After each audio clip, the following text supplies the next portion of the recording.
Hey guys, I've been helping people with CapSim for almost a decade now. It's been a long time. I've been helping people for many, many years since I took CapSim when I was in college. And CapSim has done something new this year, so I've had to make some adjustments to my numbers. I'll probably have to adjust the spreadsheets that I sell on my web store. Um, if you need to find this spreadsheet, I'm going to have it at www.capsimhelper.com, and or you can also find me on www.watchbob on youtube.com. You'll be able to see that in the description down below. Now, somebody has paid me to do an analysis on their courier report for Capstone, and so there are many versions of CapSim, but this one is for the Capstone Courier, the Capstone version, and we're going to dive into it. Now, the people who have paid me to do this analysis, I don't usually do a video for that to coincide with analysis, but every now and then I need to update my content, and so this is an opportune time for me to do that. So here I've taken out all their identifying information, all the students. There's a lot of students taking this class, and there are currently 7 different businesses. Now, the idea is that there was a monopoly. This company was too big.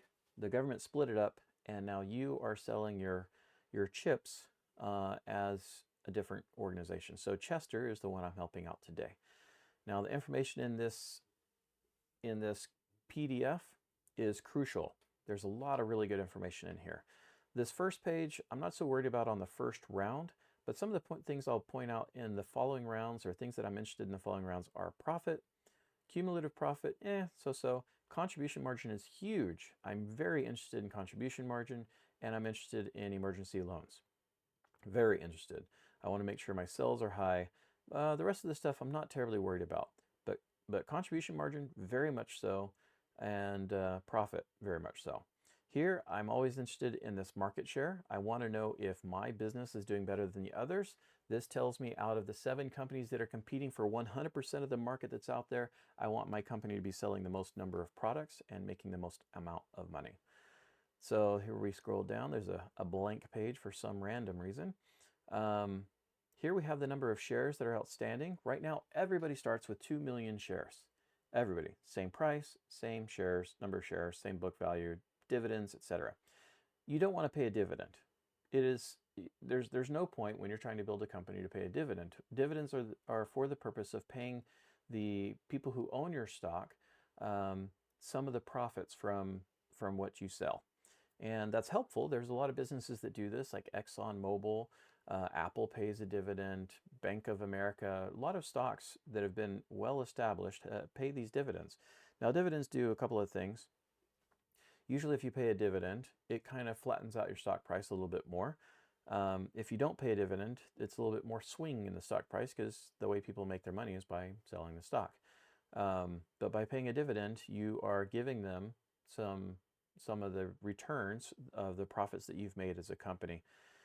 So let's go ahead and dive down on this. In CapSim, for the last 7-8 years that I've been helping people, CapSim really likes for people to start earning their money to finance their business by selling stock in the first round. So you're going to have to sell stock in the first round. Also, here's where all these bonds are, meaning you're going to finance your business by selling bonds that provide a return on investment for these folks. Now, you're currently paying a 12% yield, 12% per year. That's pretty high in today's rates. As far as business is concerned, you can see next year's prime rate is a 7%. When your credit rating is below an A, you actually pay a premium on top of prime. This is all true throughout business. Not a big deal. You're going to be borrowing long term to make this work. Here's a financial summary. When I come through here, there are a couple things that I look for. I look for accounts payable and I look for accounts receivable. One of the things that I have found is that professors tell students, don't worry about accounts payable or accounts receivable. Leave it as 30 days. They haven't read the manual. The manual, which is pretty much all that you're left to when you take this class, the professors really don't help you in completing this course. They will give some hints here and there, but really it's all for you to learn from watching the numbers, making changes in your company, and seeing what happens. So on your accounts payable, what you're doing is as you lower the amount of days it takes for you to do your accounts payable, you're saying that you're paying your suppliers faster. The faster you pay your suppliers, the faster you can produce more stuff. So this increases production, but just barely. But it does get you the materials you need faster, and it is a little bit cheaper. So I like to lower the amount of days in my accounts payable from the 30 at the beginning. I lower it 1 to 2 days per round, usually 2 days per round, to pay my suppliers faster. So by the time you get to the last round, you've already dropped it down considerably. You're probably below 20 days at that point.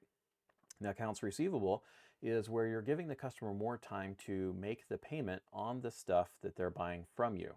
So if you're buying a cell phone today, instead of paying everything up front, you are given a payment plan. Well, the same thing goes for these processor chips. You're giving them 30 days before they have to pay the bill for what they bought from you. This happens all the time in business too. I sell products on Amazon. You're going to see that in my other videos. If you look out on my channel, I'm going to start posting those soon. And so if you're buying something wholesale, you have a net 30 or net 10. That means you've got 10 days or 30 days to make the payment. So in accounts receivable, you want to increase the number 2 to 5 days per round. And why you do that per round is you want a slow effect on your company. The more days that you give somebody to pay you, the more demand you have, because they're going to want to buy from you rather than your competitor, because they can take longer before they pay you. The downside of that is you have delayed your income into the next round when they buy in December, and in some cases in November, which is okay. You're going to get in the following round. So I always recommend increasing this. It is going to increase demand, which allows you to sell more units. And if you sell more units, you get paid, you get more profit than your competitors. And that's what it's all about, guys. Dividend, knock off the dividend until round 7 or 8. There's really no need to have that. And if you do have it, very, very minimal. Because what it does is it takes money away from your ability to research and develop. And if you're not an established company, which you kind of are not at this point, you don't want to be spending all your hard-earned cash on just giving money back to the people when you're borrowing money every round. Here we go. So we've got your accounts receivable amount. You've got how much your place is worth. When I come to this stage or this page, I want to see how much people are investing in their company. If you're not investing in your company, you're going to have small numbers and it's going to show very quickly. Inventory. You do not want to have inventory costs. You want to have them as low as possible, which means you need to forecast very well. And it's a very mathematical situation for forecasting. Part of it's psychological, part of it's mathematical, but it's a lot mathematical. Okay, so we'll get into that here in a little bit. Current debt. Current debt is what happens when you borrow long-term debt to spread out your payments over time. Your current debt means if you borrow, say, $1 million, you're going to have to pay that $1 million back next round. It's going to bite you immediately. Whereas if you borrow it long-term, you might be able to pay, hundreds of thousands of dollars or tens of thousands of dollars rather than the million immediately. So it allows you to have more money in your pocket longer, even if you're going to be paying interest for that long-term debt. Current debt, I do not recommend you ever doing it. Unless you absolutely must do it. And that's usually because you're in an emergency loan and you've got to pay off the emergency loan in order to still fund all the other things you're doing in your business. So for current debt, if you get an emergency loan, it automatically goes in as current debt, which means you have to pay it off in the next round, which makes it kind of difficult. So you want to prevent those emergency loans. It also lowers your score a lot if you get an emergency loan. Here we got our sales, all our costs. I don't pay a whole lot of attention to this page, and I just scroll down to this one. Now this page is probably the most valuable page that you have. Now I've taken the information from this page, we'll go down here to cake, cedar, SID, coat, and cure. All of these products, when you first start out in Capstone, you have 5 product segments: traditional, low, high, performance, and size. This is the number of products that you sold last round. This is the number of products you have left over in your inventory because you didn't sell them all. Here's the last date that your product was updated, and here's how old your product is, the age of the product, and that's going to be down here. You can see in the spreadsheet that I've created. This spreadsheet, by the way, I do sell this on my website for $25. I created this a long time ago. I'm going to be putting in an updated one because CapSim just updated this to 8 products, or 8 businesses, so they changed the number of products that sell each round. So I will have an updated one in there soon. If you have bought my spreadsheet and you only show 7, send me an email and I will hook you up with the right number of units on your spreadsheet. All right, so we've got the number of units sold. We've got the age we talked about. Here you've got, what is this? Oh, the MTBFs, the time before failure. And we don't have to worry about that too much on my spreadsheet because we're going to adjust that when we look at what the customer wants. For the price, this is the price that you're selling it at. This is how much you're spending on material. This is how much you're spending on labor. Now this is what we're going to try to lower down to get our contribution margin up. Now look at this. Overtime, you're going to be curious about how much overtime you spend. I don't put it in the spreadsheet, but you do want to pay attention to that. This contribution margin you do want to pay attention to. We want this as high as possible. What this means is how much of your profit is contributed, how much of your profit is there compared to your price. The lower you can get your labor, the higher this will become because the majority of your product sales price will be your profit. And let's see, this is your automation, 45333, and here's your capacity, how many units that you can make in one shift. You can go up to 2 times that. You can go up to 2 times that, but we never recommend you do that. I try to get people to go no higher than 150% so you can keep down on your overtime. However, you do what you got to do to produce the number of units that you can sell so that you don't stock out and that you don't get an emergency loan because you're producing way too much. So you got to produce the right amount. All right, so that's it for this page. I've taken all the information and put it on into my spreadsheet. You can see over here on the side. I want to highlight this over here on the rough profit. Now they do have some other numbers that they take out, but this is the rough numbers.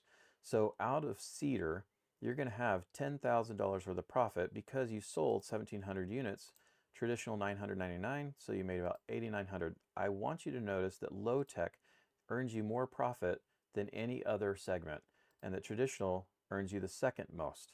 Now the most amount of profit per unit goes to high. Your high-tech product will make the most per unit sold, but you don't sell as many units. So while people do focus on high-tech as like, oh, look at all the profit, they don't ever think about this part and do the math to see what's actually earning them the most money. Now I believe you can see these numbers, the actual numbers toward the end.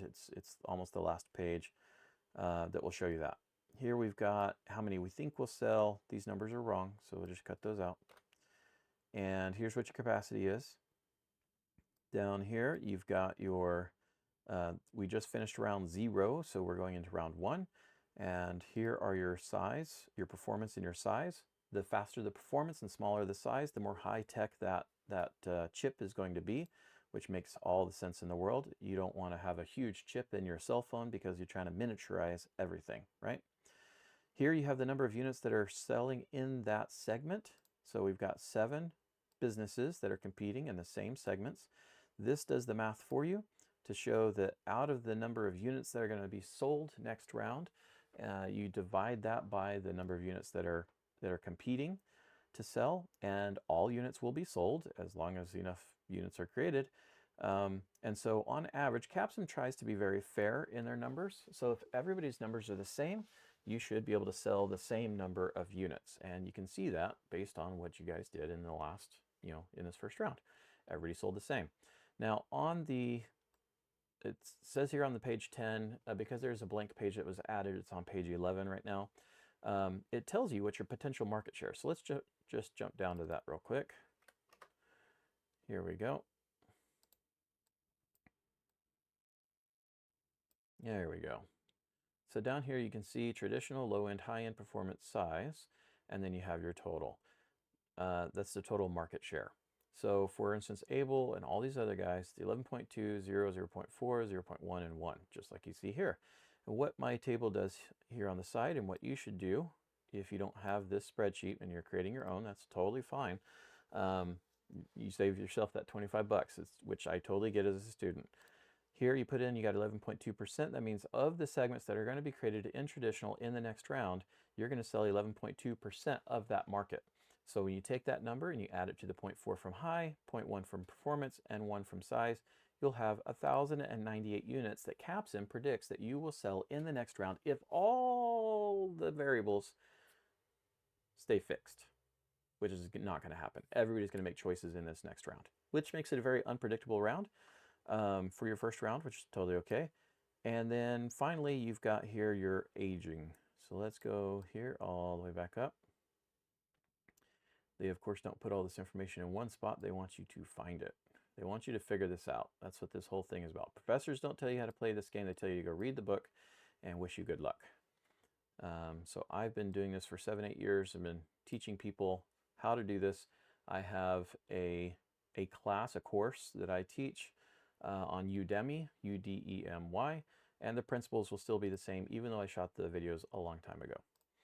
And I have 2 courses, one for Foundations and one for Capstone, which is this version. So here we have the ages over here on the side, right here. So I've already captured those. Now notice here it says, if you're in the traditional market, the ideal age is 2, and you should move this product. So in this first round, you're going to want to move Cake's position. You're going to want to move Cedar's position, or not move Cedar, move Sid, move Coat, move Cure. All right. So what do we recommend you move those to? That's going to be your next question there. Now, I usually like to go from low, then traditional, then high, then performance and size. Now I do that, and I don't know if I have that in here. I used to have here's the drift sheet that shows you all the numbers of where it's going to move from year to year to year to year. So you know where the perfect position is for your segment, for your product. So in here it says that the ideal position for traditional is going to be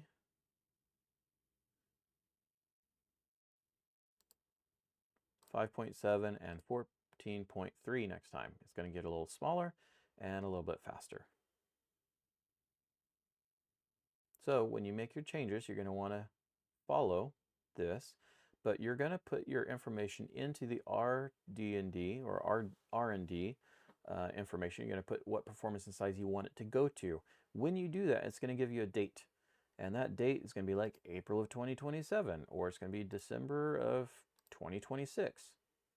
You want to take that information and decide, do I want my product to be finished this year, or do I want it to be finished next year? If I finish it whenever it finishes, it's going to cut the age in half. So if we go back here, and I've got my traditional at 3.1, if I make it to December, it's had 1 more year of growth. That puts it at 4.1 years of age.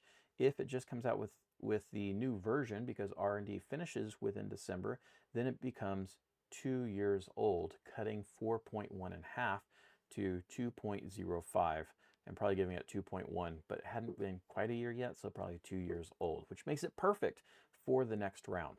This round is 3 years old. It's going to sell, all the products that you make are going to be 3 years old, 3.2, 3.3, and so on until you hit 4.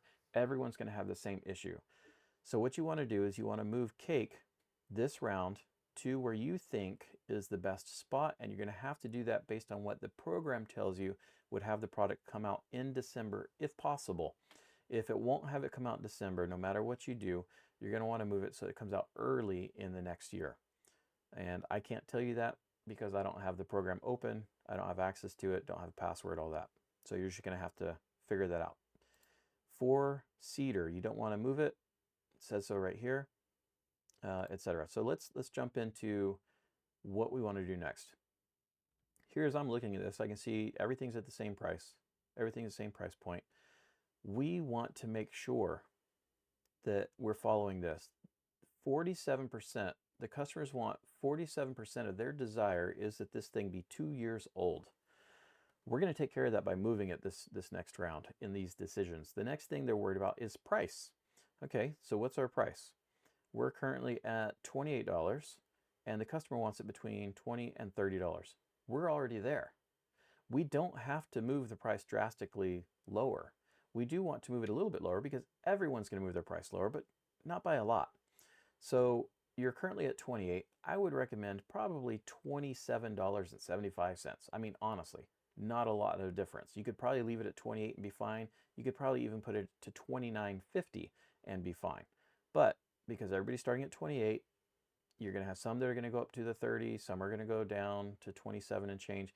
I would go 27.75 for those kicks and giggles. And then the next thing, 20% of what they want is the position. They care about where it is. Well, your position actually is pretty good right now at 5.5 and 14.5. It's not that far off. You can see they want you in the middle of this dot. So you're doing just fine. So I wouldn't worry about that. Now, the last thing is MTBFs. 19,000 is the best. You're at 17.5. I almost always recommend that you go exactly to the top. So I would recommend spending the extra money, it's a couple pennies or whatever more, but I would spend the extra money to make this at the 19,000 MTBFs. Now, if you want to do 18.5 or 18,000 because that saves you a little bit of money, that's fine, but you want to have it go higher.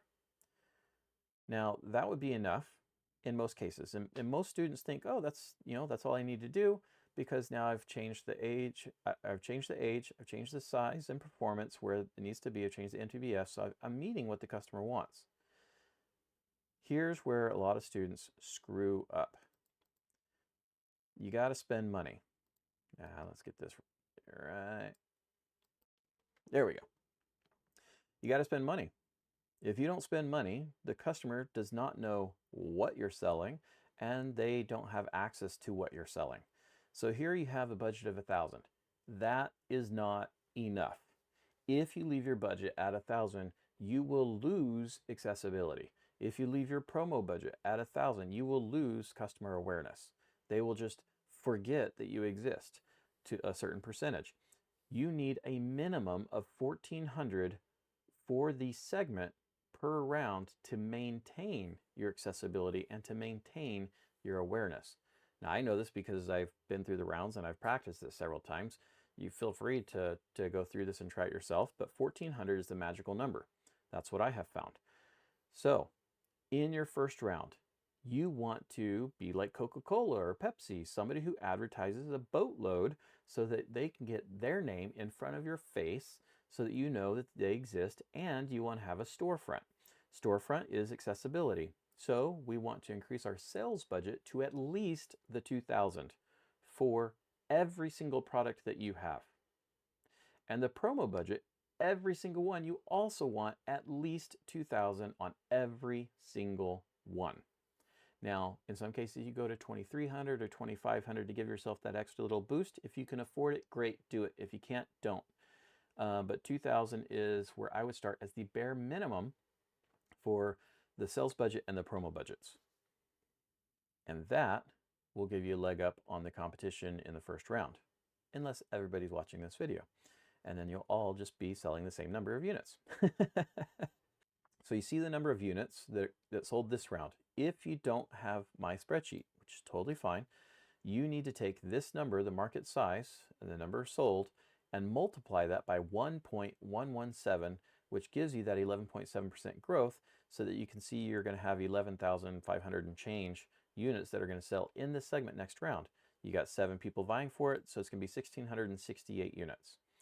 All right, here you have the percent of the industry. Doesn't really matter. Now we go to these next units. So when I'm analyzing this, I don't really look at this anymore because I just use my spreadsheet, but this is what you got to look at. How much growth are you going to have? In some rounds, especially the competition rounds, the growth is not steady. The growth is going to be sometimes negative. And so you got to pay attention to that. They're expecting a recession.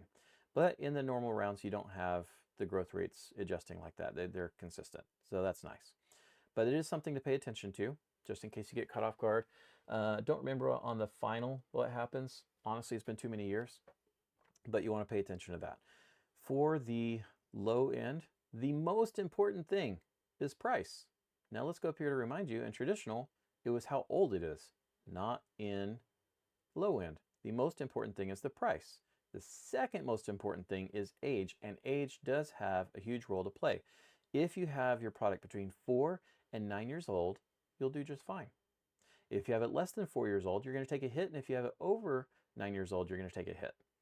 Matter of fact, if you don't do anything with this product throughout the whole rounds, you're going to have this little dot right here, while this whole segment has moved completely out, and you will sell nothing in the last couple of rounds, and you'll have nothing you can do about it other than move it. And by then, it's probably too late. So what we want to do I want you to remind you that low tech earns you the most money. They like the age at 7 years. So I just want to prep you right now.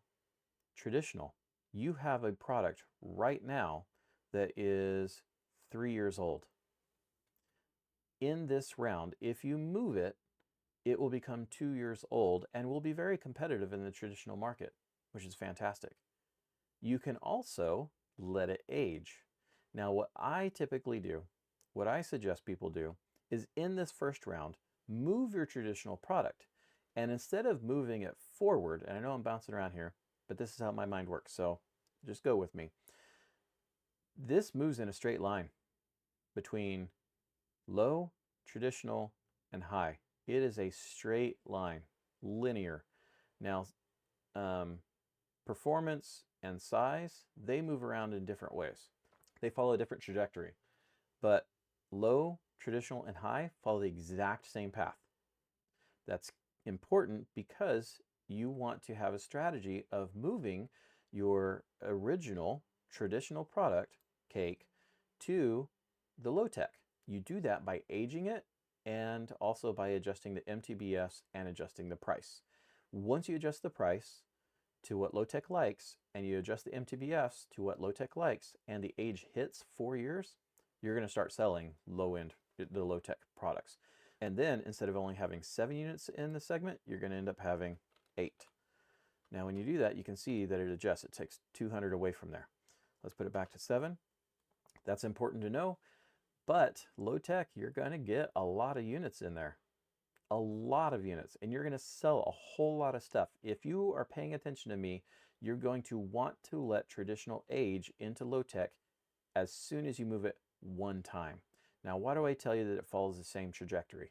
Because if you can figure out by using this monthly drift sheet where the traditional tech lines up with the low tech in so many years, for instance, right now, if you move it, it's going to be 2 years old.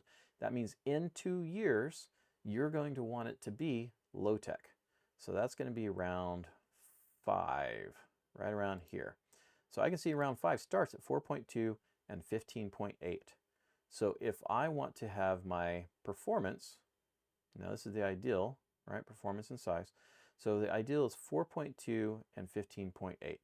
If I move that to 4.2 and 15.8 now, it'll put it right in here somewhere. 4.2, 15.8. I'll put it right here. It actually will take it back some. But it's still within the circle of traditional. So it may not sell as much in the next round in traditional, but it will sell more in the low tech round because it's closer to what they want right here. Their performance and size. That's 16% of what they want. Now you're going to be on the front leading edge of this. So you're only going to get some of the cells. You're going to start picking up on these cells as it starts to age, but you'll be able to keep your product for 2 years selling in traditional without moving it. Without moving it, you'll be able to keep the price. You'll be able to lower the price a little bit. It costs less because it's bigger and slower, and you'll be able to sell more of them. You'll keep your MTBFs at the 19,000, and eventually, when it hits the right spot, you'll lower it down to 17,000. You'll lower your price, and so on. And so that's the strategy for traditional. Also, you're going to want to increase your automation over time. So that's traditional. I spent a lot of time on traditional, and so I hope you're paying attention to all of that. If not, rewind it. This is a video. For low end, this you're going to sell the most on, so you want to automate the crap out of this one right here. And if that's a dirty word for you, I'm sorry. You want to automate this to the biggest end that you can. So right now you're paying $7.12 per unit. When you get this to an automation of 10, you're going to be spending like $1 per unit. It's going to be so minimal. That extra $6 per unit is huge because you want to lower your prices. Currently, you're at 21 bucks. Now you could go higher to 25 and you'd still sell, but look, it's half of what the customer's looking for. So if you want to stay on their good side, you're eventually going to get this down to like $15, $16 or something like that. It's going to be crazy. So right now you're at 21 bucks. I would lower this down to probably $20.50. Now people are going to be like, oh man, that's crazy. Okay, so if let's do the math on this. if I'm selling 200 more units, so let's call this 1500, so 1700 equals 1700 times 0.5, I'm going to lose 850 bucks. And if I get 200 more units times 2050, I'm going to make 4100. How many of you would lose $850 to gain 4100? That should be everybody. That should be everybody. Because the amount that you're going to sell it for is at $20.50 times that times the extra 200 that you're going to gain, and you're going to lose that 50 cents for the first one. So I didn't even do the math right, but on the 14, instead of the 1700, it should be on the 1493, not on the additional 200 that you get. Nonetheless, so you'll lose $750, but you'll gain 4,000. The whole point is you can lower your price to get more units sold. Now that doesn't mean you'll get 1,700 units sold. That means you have an increased probability of having 1,700 units sell. I've seen people sell 2,000 units in the first. Now it's telling you in the next round, it thinks your potential is 1,500, or your potential for this round would have been 1,500, or 1,493, like everybody else. Increase your sales budget. You leave it 900, you're screwed. If you leave this 900, you're screwed. Put it up to 2,000. You want to increase your accessibility and awareness immediately. This is where I would spend the most money. If you want to do anything at 2,500, it is in the low tech. Definitely the low tech, not anything else. Now, you're going to want to do 2,000 on everything else, but especially in the low tech, because you want to get this up to 100% as fast as possible and 100% as fast as possible, or at least as close to 100% as you can get. All right, as far as moving it, 4.6 and 3, or 4.6 is the age, you're not going to move this. You're not going to move this for several rounds. Like, you're going to wait until this hits almost about 8 years old. When it hits 8 years old, so in 4 rounds, when it's 7.6 years old, and so that's 3 rounds from now. So when you're entering into the 4th round, you're going to want to change it to make it go from 8.6 down to 4.3. So it stays at least 4 years old. So when you're doing the math and you're going through the rounds and you see that you're going to age out to, above that 7, leave it alone until you know that when you make the change, it will drop down to above 4 years old. So somewhere between 4 and 9 years old, that's when you want to have it happen. And you'll do that every round. You'll look at it and you'll consider it based on this monthly drift sheet. You're going to put in what the ideal location is, so that when it comes to the end rounds, you're in the right spot. So here's the low tech right here on this side.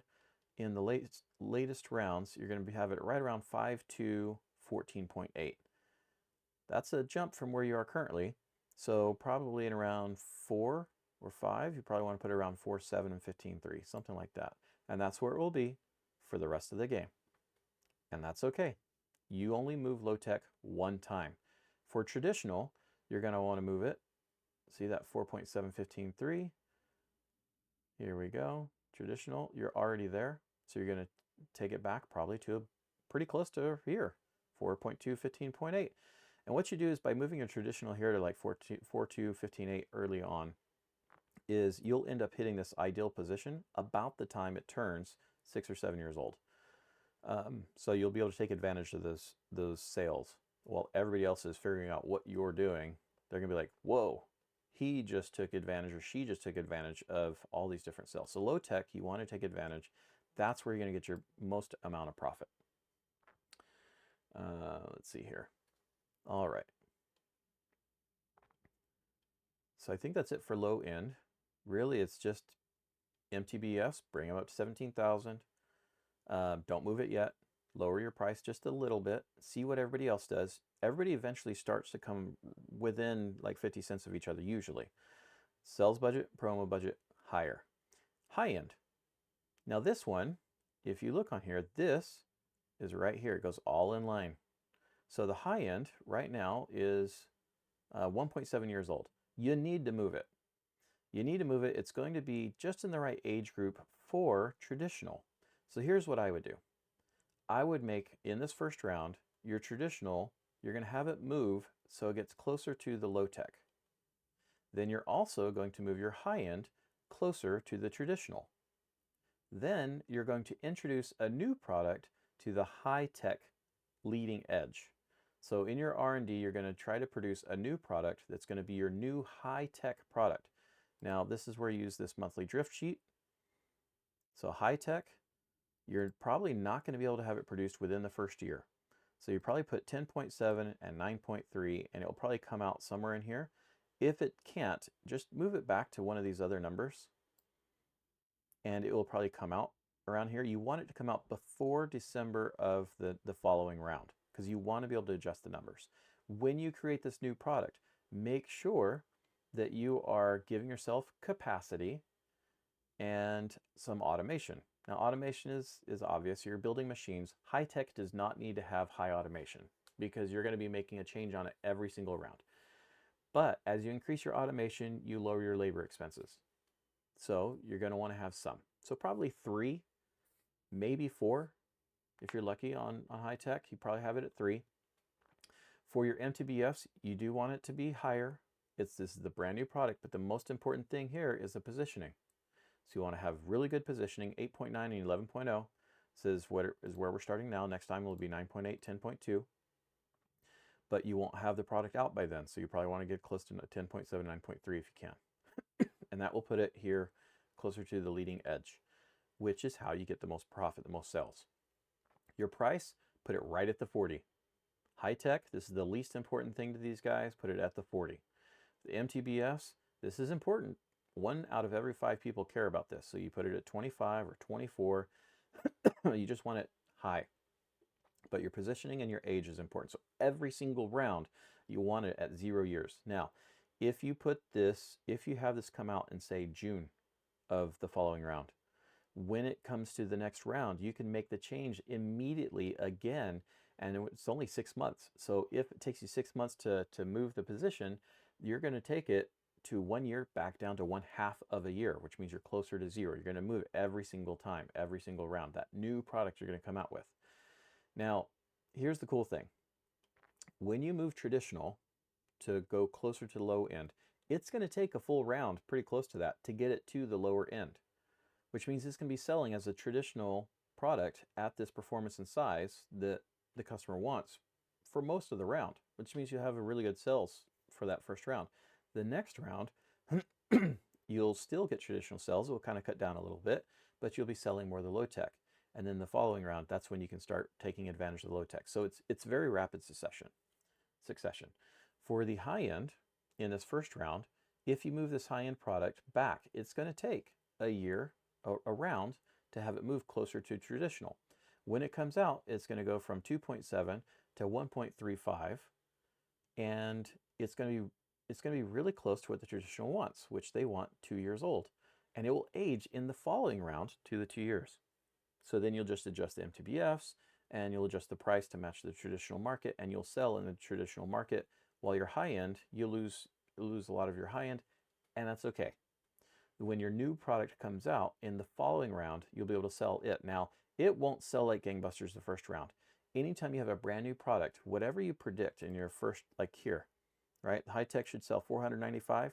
Your first round, take that, and you want to divide that up based on how many months that it's going to be available to sell, and then cut it in half. If it says 495 units, you're a brand new product, nobody knows who you are. Cut that in half, it's going to be about 240 units that you can sell if you sold for a whole year. If you're selling it for half the year, you're going to sell like 120 units. If you're selling a quarter of the year, you're going to sell like 60 units. That's your first year. Now, your second year, you should do much better. You actually should do what everybody else is doing. So you'd be able to do the 495 the second year. But the first year, cut in half plus divided by how many months it will be available. High end. So that's it for high end. You want to make sure you've got your price high MTBFs on your new product, and then move this one to traditional. For performance and size. Now, performance and size, they usually lose money for people in the first couple of rounds. In a lot of my writings, early writings, I say go ahead and take your performance and size if it's in your first round, and just make dramatic moves to the traditional market and move everything so you just have low, traditional, and high. Looking back through the years and what I've seen, I probably wouldn't do that. You can still do that, and it is a strategy that works.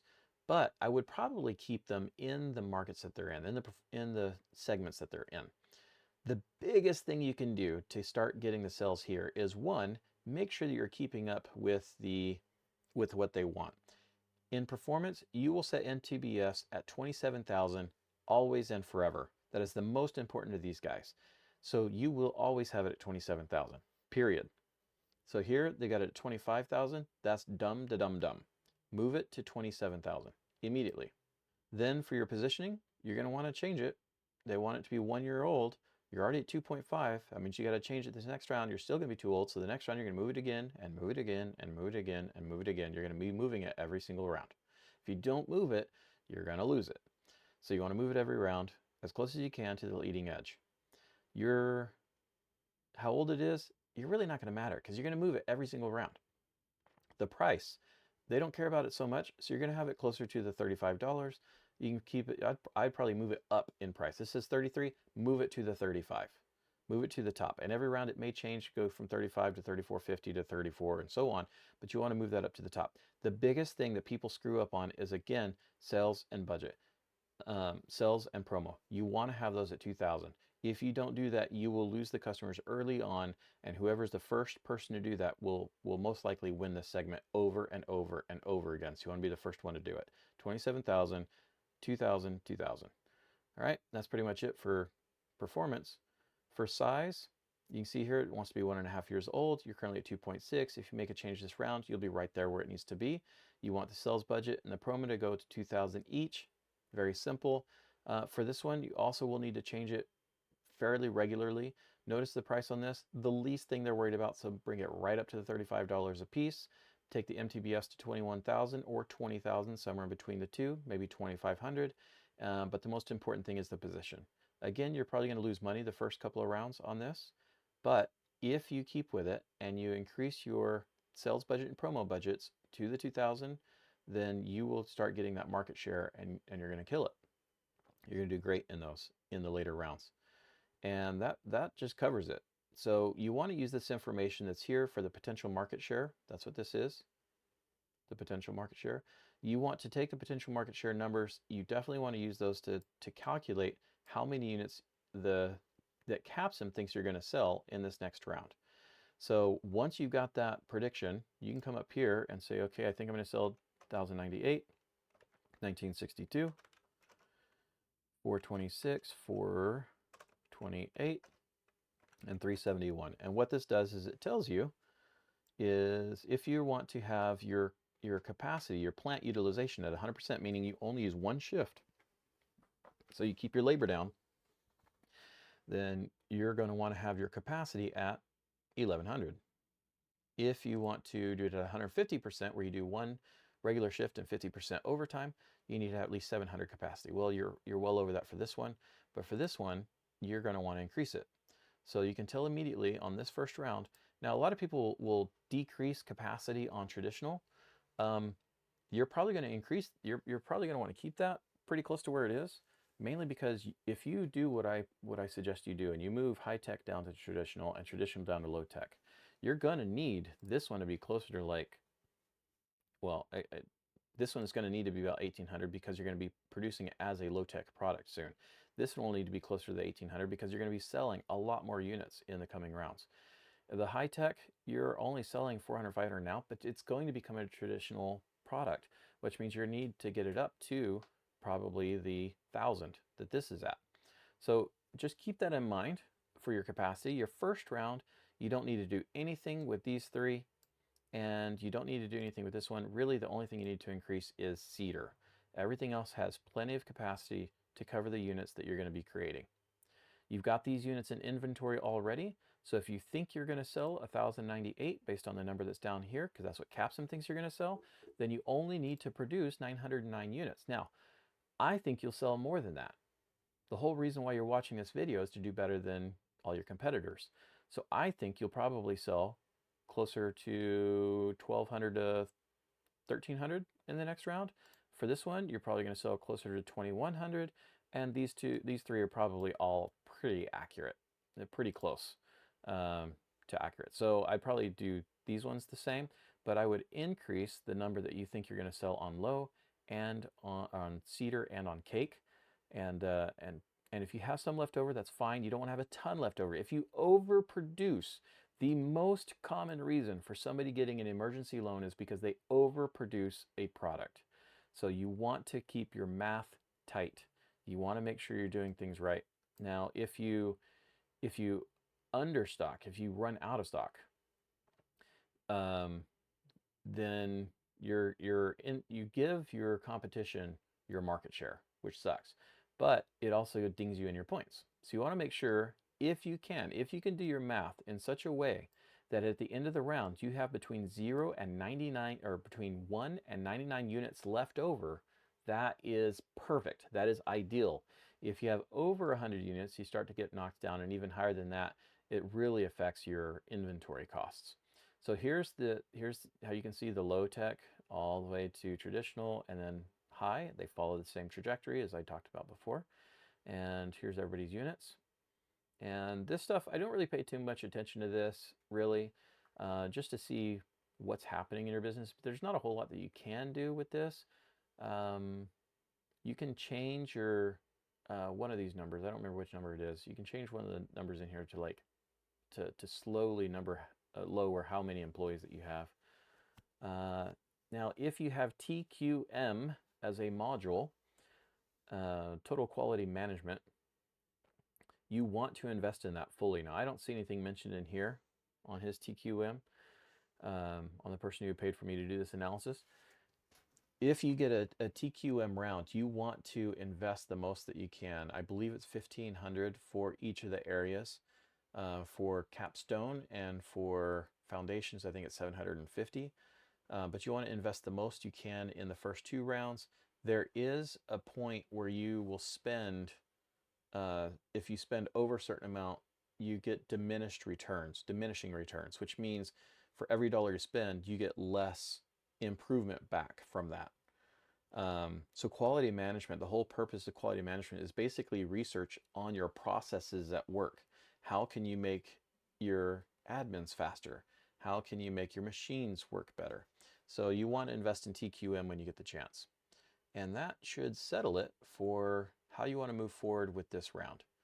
So if you have any questions, go ahead and ask them down below. I do try to be pretty good about answering questions that are that are asked on YouTube. If you have a question that you want to send me via my website, go ahead and do that. Go to www.watchbobonyoutube.com or www.capsimhelper.com. That's where I sell my spreadsheets. That's where I have the ability for you to pay for an analysis, where I will come through, I will look through your most recent report, the PDF of your most recent report, and I will analyze the data in there to tell you where I think you should go next, based on what all your competition is doing and based on what you've done up to this point. In this first round, it's all pretty much the same information, but for all the rounds that come later, it's a lot of logic and some psychology. You have to look and say, okay, these people are lowering their prices. It looks like they're doing this on purpose to beat you, so here's how you need to attack them. Or nobody's lowering their prices, nobody's paying for sales and promo budget, so you need to keep yours high and take advantage of that. Or you screwed up, you didn't pay yours, so you need to increase yours. You overproduced, so you got a lot of inventory costs, things like that. So if you run into emergency loans, if you have problems with these numbers here, and you're like, I don't know how to do my contribution margin, I'm like, oh, just increase your automation. Just reach out to me. An analysis is $100 is what I currently charge. It may change in the future, but $100 I think is fair for the amount of time it takes me to analyze this. You can tell by how long this video is, how long it takes for me to analyze these things. I also have the ability for you to do a Zoom call with me. That price varies. I have charged $500 before, and I've charged less than that before. So it just depends on what my availability is right now. I do teach at the collegiate level. I do not teach CapSim, but I do teach at the collegiate level. I've taught for many years now at the college level at multiple colleges. And I've kept teaching this because I know that students come in here and they're given nothing, and they have to figure this out on their own. And when I went through that, I hated that. So I wanted to give something to the students to go off of. If you would like to have me teach you how to do all this, which is a lot of what I just went through, I do have a course on Udemy, udemy.com, and I have one for foundations and I have one for capstone. The information, even though they do change slight things here and there within CapSim, it's all consistent. It's all consistent. The biggest thing that they did this year is they added Garrett, the Garrett team.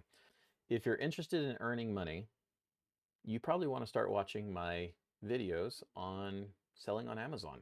So you're going to see some CapSim videos on my channel. You're going to see some Amazon selling videos on my channel, and that's on purpose. This channel, I have 9 YouTube channels, and this one was meant to teach people to help people out with CapSim, but as a catch-all for me. It's a channel where I post anything and everything. Well, I've started to sell on Amazon, and I'm selling thousands and thousands of dollars of stuff every month. And so I'm going to be posting my successes and things that I'm learning and things like that on here. So if you in college are wanting to earn some money, like many other college students I've come to know who make hundreds of thousands of dollars while they're in college by selling on Amazon, I would suggest you subscribe to my channel. Now, I don't normally tell people to subscribe to me. I usually tell them, that's completely up to you. I appreciate when you subscribe. It does help out my channel, and it would be amazing if I ever got one of those buttons. But if you're just here for CapSim, you don't need to subscribe to me unless you're just trying to find me again.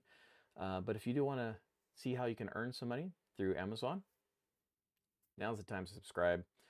If you like the channel, if you like the videos that you watch, if you hit that like button, it makes it so that YouTube is more likely to show my videos to other people who are looking for the same thing. So if you can help me out, I'd appreciate it. If not, toodaloo and good luck on your stuff. Thanks.